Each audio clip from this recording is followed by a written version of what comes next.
I've been working with deliveries for a while, especially at night, because that's when I can reconcile with my other schedules. I've seen a lot of strange things, but there was a day when I thought it wouldn't come out whole. It was a Friday about 10 at night, and there was a delivery in a house at the end of a dead-end street in a neighborhood further away from the city. The street was kind of dimly lit with those yellowish lights, and the house itself was simple but well cared for. The gate was open and there was a light on the balcony, so I entered quietly, thinking it was going to be just another quick delivery. When I knocked on the door, a man opened it with a friendly smile. He seemed to be a normal person. He must have been in his early 40s. He wore a polo shirt and jeans, and he greeted me as if he knew me. Then came the stranger. He asked me to take the snack to the kitchen because, according to him, my hand was bruised. I thought it was weird, but I politely refused, saying that right there at the door it was great. That's when I heard the sound of the gate slamming behind me. I turned around and saw that he had closed and locked. I stood still for a few seconds trying to understand what was happening, and then he said, with that same smile, "Relax, man. I just want to talk a little." At the time, I tried to stay calm, but inside I was already getting on alert. The way he spoke was meek, but there was something strange in the intonation, as if he was trying to hide an anxiety. I said I needed to go, that I had other deliveries, and I started walking towards the gate, pretending to be natural. That's when he stood between me and the exit and let out a "just a few minutes, gee, since you came here." He tried to laugh, but it didn't sound natural. My heart raced. I didn't even know if he was armed, if there was someone else in the house, or what he really wanted. The street was deserted, and even if I screamed, no one would hear. I looked around, thinking of a way out. The gate was high, but maybe I could jump if I gained a little distance. Meanwhile, he kept talking, trying to keep me there. He asked my name, where I was from, if I made many deliveries in that region, all with a tone that seemed to want to find out more about me than to make conversation.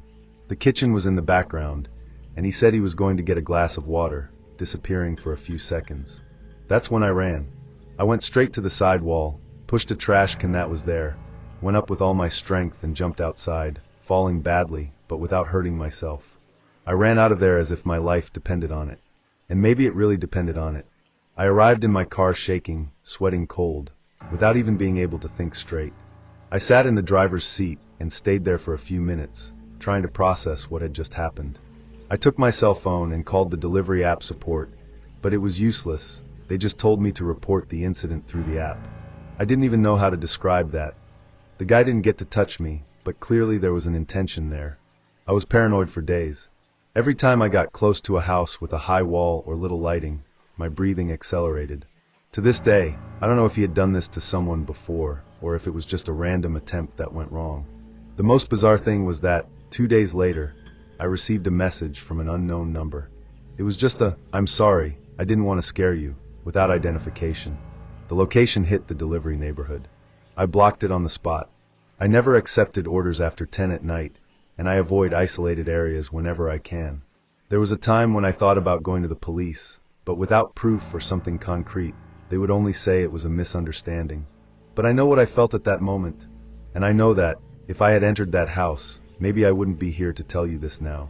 After that, I started paying attention to similar stories, and I found out that I'm not the only one.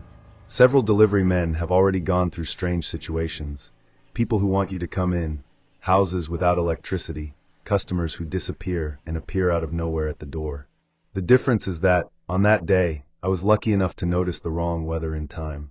Sometimes I find myself wondering what would have happened if he hadn't gone to the kitchen, or if he had also locked the back door. It's a thought that gives me goosebumps to this day. That wasn't normal. That had an intention. Since then, I have never looked at this profession the same way. Every night request brings me a slight discomfort. That feeling of entering the territory of someone you don't know, without knowing what awaits you.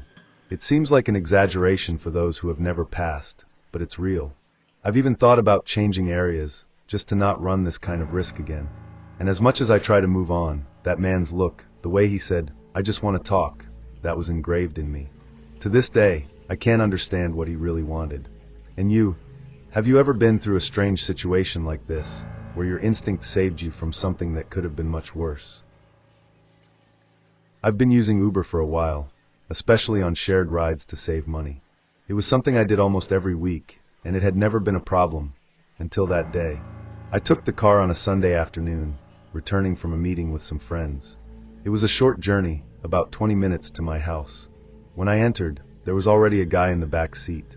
He looked normal. He must have been in his early 30s, well-groomed, smiling even too much. I sat on the opposite side and put on the headphones, but he started talking anyway. At first, it seemed like just someone bored trying to socialize, but he was getting invasive. He started asking where I worked, if I lived alone, what my street number was. Things you don't ask in an Uber. I answered evasively, but he insisted. I tried to laugh and talk, but the bad feeling had already hit. I was uncomfortable in a strange way, as if he knew more about me than he should. When I saw that we were getting close to my house, I asked the driver to stop 2 streets before, pretending it was right there. The guy looked at me and said, "Oh, I'm going down here too." My stomach frosted. I tried to stay calm. I went down as if everything was fine, but all the time I felt him behind me. It wasn't stuck, but you could see that he was following me. I walked slowly, as if I were watching the path. I turned on a corner, entered a dead-end street that leads to my house, and regretted it at the time. I couldn't go back, it would be obvious. I kept walking, and I was hooing for him to leave. When I opened the garage door and entered, he went straight through the sidewalk, but looked at me as if he was recording everything with his eyes. I stood inside the house for a good few minutes, my heart racing. I thought I had gotten rid of it, but that same night, it was almost midnight, I heard 3 light knocks on my bedroom window. It was the kind of sound you recognize easily when you live in a quiet place. My room goes straight to the street, and I always left the window half open to ventilate. When I got up slowly and looked through the curtain, I didn't see anything. But that freezed me. I locked everything and stayed awake until the sun rose, with that horrible feeling that someone was still out there. The next day, I checked the street security cameras. The city hall installed some after a wave of thefts, and I could clearly see him stopping at the corner, looking at my house for a few seconds before heading towards the window. But he was out of range of the camera just before hitting. You couldn't see the exact moment, only the suspicious movement before. I showed it to my sister, who lives with me, and she was terrified. Nothing like this had ever happened to me, and honestly, just remembering his face makes me feel weird. It was as if he was waiting for me to leave some gap. I started to avoid any kind of shared race after that. Even to come back from work, I started to prefer buses, or ask for a ride to someone I trusted. For a few days, I even changed my routine. I went out at different times, wore different clothes, all to not attract attention. I never saw him again. I don't know if that was just a sinister coincidence, or if he was really chasing me. But the feeling of insecurity remained. And that night, with those light knocks on the window, it still echoes in my head sometimes when I try to sleep. One thing that bothers me to this day is to think that, at some point in that race, he must have memorized my route. I kept trying to remember if I commented something, if I gave any hints unintentionally, but I swear I didn't say anything about where I lived.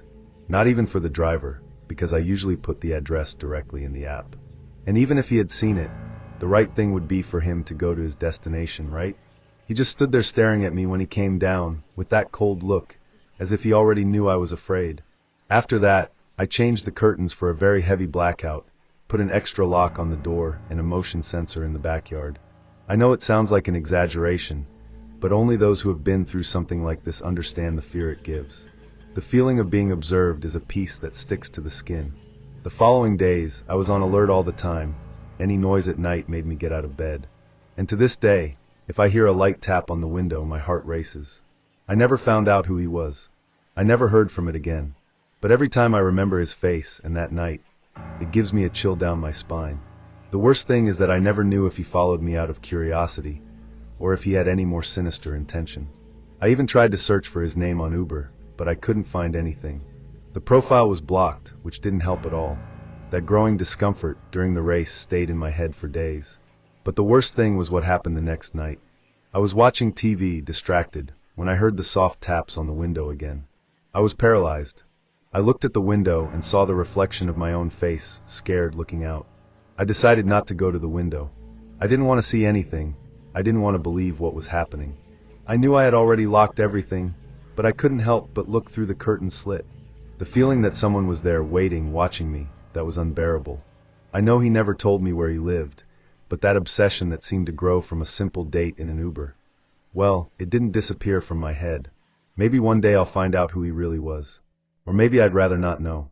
I know that, after that, I should have been more attentive and taken more precautions, but it's hard to realize how vulnerable you are until something like this happens. I never used shared running again. I even avoided Uber for a while, until I could feel a little safe again when leaving. The worst of all, in fact, is that I never knew that man's true intention. What did he want with me? I'll never really know. So what would you do in my place? Have you ever been through something similar, where a simple date turned into a terrifying experience? I'm not a person to trust easily, but he seemed harmless. I worked with this guy for 6 months, and we got along well. It was funny, always making everyone laugh at work. I never knew anything suspicious about him, until the day everything turned upside down. A policeman showed up at my work, discreetly, but I could see that he was showing a criminal record to the boss. I couldn't see the photo of who was on the file, but what I heard later made my blood freeze. It was him. The guy I worked with, smiling every day, talking to everyone, was being wanted for murder. He had an active warrant for murder in another state. The worst thing is that no one knew. He seemed too normal, and even I felt completely deceived. When he disappeared from work, fear began to grow in me. But it wasn't just that. In the following days, I began to notice something strange. My door was always locked when I left, but somehow it was unlocked at dawn. I was sure I would lock her up, but this happened several times. It wasn't something I could just ignore. I started to have trouble sleeping, always thinking about what could have happened while I was unconscious. I wondered if he knew where I lived, or worse, if he had come to my house. Everything seemed very strange, and the fear didn't leave my head. I'll never forget the feeling of having someone so close, and I never knew. To this day, I can't stop thinking about it. Did he know more about me than I imagined? What would have happened if the policeman hadn't shown up? To this day, the idea that he had my address, my schedules, and even more haunts me. I can't trust anyone else the same way.